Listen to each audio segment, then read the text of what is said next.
Let's look at the two examples of null in action. Imagine that we are testing two new drugs E and F. Now, what is the difference that we see here? 0.5.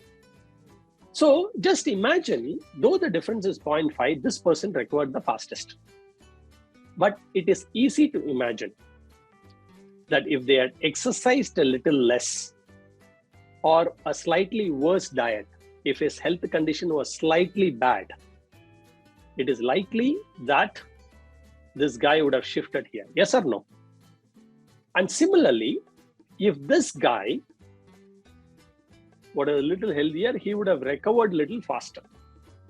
So it is just that, there is a slightly possibility of here and there. So the point here is, if that so happens, these small random variations gives us slight differences every time we experiment. But the question is, these differences when we do, how significant it is. If there is no difference, then that is called null hypothesis. But if it is very significant, then you will choose the alternate hypothesis. Now, the small random variation differences give us slightly different results. And now, instead of drug F being slightly better by 0.5, the drug E is slightly better by 0.025. Like in the initial I saw, when we started this was 0.5 difference, wherein the drug E was better. And now if this guy was little different and this guy was little bad, then the F would be slightly better. So instead of drug F's being slightly better than 0.5 initially that we saw, drug E is better now. So because of these small random differences, gives us slightly different results. So we don't have to worry about whether or not difference is exactly 0.25 or 0.5. We are just saying whether it is different or not different. That's all. We are not worried about exactly it is 0.5 or 0.25 or whatever it is.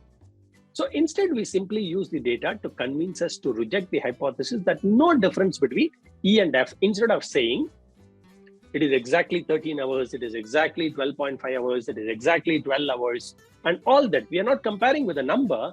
We are just saying there is no difference. So in case this original result was 0.5 hours in favor of drug F, but small random variation could easily change it to 0.25 in favor of drug E.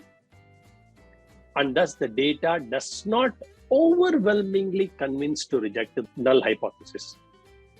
So we failed to reject this null hypothesis that no difference between the drugs.